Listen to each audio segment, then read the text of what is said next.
Allah bu dünyada bize nasıl yardım ettiyse Allah onlara yardım etsin ya ahiret saadet etsin onlara. Hiçbir zaman onları darar kurmasın. Allah bu zamanda bu sağlık hastalıktan da muhafaza etsin. Hiçbir zaman onları darar kurmasın inşallah. Çocuklar da gelsin içeri geçelim böyle odaları bir gezelim. Gel. Hadi gel. Dışarıya çıkmıyor, soğuktur.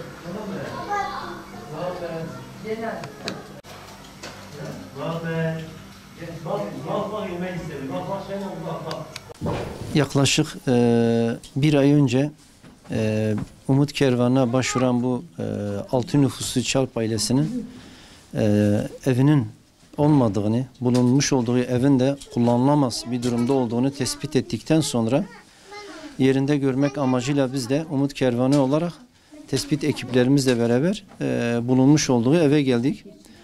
Evin gerçekten hem kışa da girmemiz hesabıyla kullanılamaz olduğunu görünce bu anlamda biz de sosyal medya üzerinden bu Çalp ailesine oturulabileceği sıcak bir yuvanın inşası için adımımızı attık.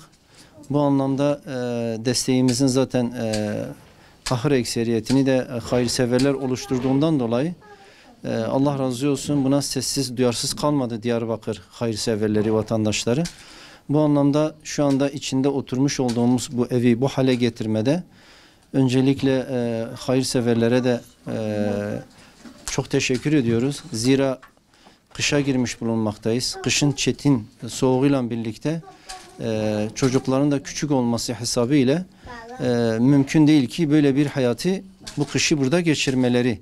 Bu anlamda biz de Umut Kervanı olarak A'dan Z'ye kadar tadilatını yapmış olduğumuz bu evin gelinen durumu ortadadır.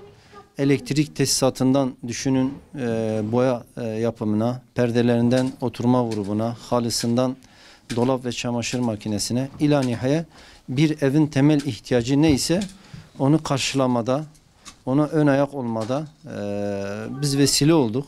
Bu anlamda Umut Kervanı olarak da böyle mutlu olacakları, huzurlu olacakları bir evi inşa etmede elbette ki bizim de mutlu olup huzurlu olmamız söz konusudur.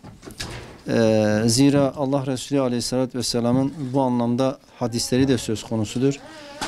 Kim bir ihtiyaç sahibinin, dul ve fakirin ihtiyacını giderirse gündüzleri cehd etmiş, cihad etmiş, oruçlu geceleri de ibadet etmiş bir kimse gibidir. Biz de bunu esas alaraktan, iyiliği ve takvayı esas alaraktan böyle bir çalışmaya gerçekleştirdik. Bu ailemizin de genel olarak gelirlerin de neredeyse olmadığı, yaşların küçük olması, babasının da kendi ifadeleriyle hasta olması hesabıyla geçim darlığı sıkıntısı çektiğini biz öğrendik.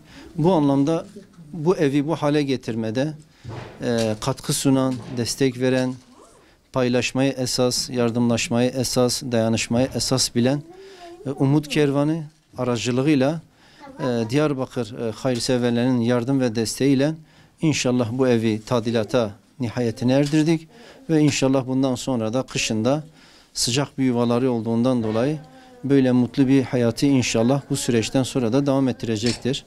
Tekrardan emeği geçen, destek veren, katkı sunan tüm hayırseverlerden Rabbim razı olsun, kendilerinden, çocuklarından. İşlerine bereket, bedenlerine sıhhat, ömürlerine hayır eklesin. Gece gündüz demeden bu anlamda kendi evlerini bile zaman zaman unutup bu evin tadilatı noktasına, bu evin mutlu olması noktasında desteklerini, yardımlarını sunan tüm üye ve gönüllerimize de çok çok teşekkür ediyorum. Rabbim onlardan da ebeden razı olsun inşallah.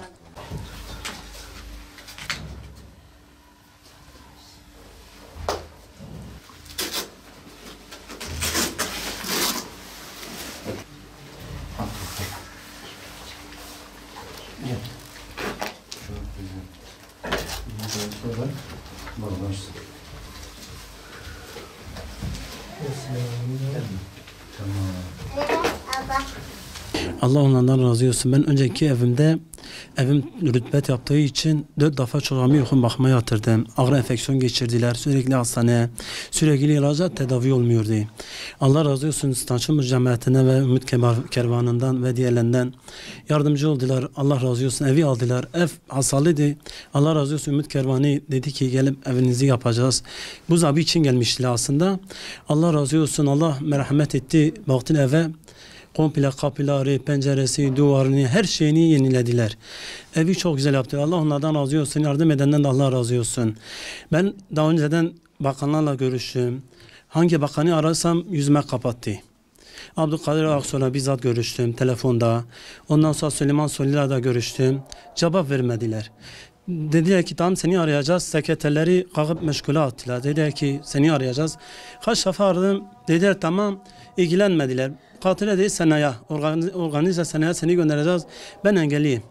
Benim aylar boyunca bizim hastalık var bizde. Bu düşüp çarpmada ve ağır işte gözlerimiz gidiyor. Ve de felç olma ihtimali de var. Yani hastalık her yere vurabiliyor. Yani çok tehlikeli bir hastalıktır. Yani valiliğe gittim kapıyı çaldım. Kimse açmadı kapıyı. Allah razı olsun Ümit Kervanı'ndan geldi evimize. Geldiler baktılar sağa sola baktılar. Evin tasarıma baktılar. Ne yapabiliriz? Kapılar gitmişti. Pencereler gitmişti. Ondan sonra dolap yoktu. Eşyamız yoktu yani. Çok eşyamız yoktu yani. Sadece bir halinin üstünde yatıyordu. Allah razı olsun. Gördüğünüz halde Allah onlardan razı olsun ve yardım edenlerden razı olsun. Evimiz Allah aşkına olsun çok güzel oldu. Allah onların da kim yardım etmişse Allah onların da günlerini güzel etsin. Allah ve Resulü sallallahu aleyhi ve sellem'i görmeden de son nefesini vermesinler. Allah selamet versin inşallah.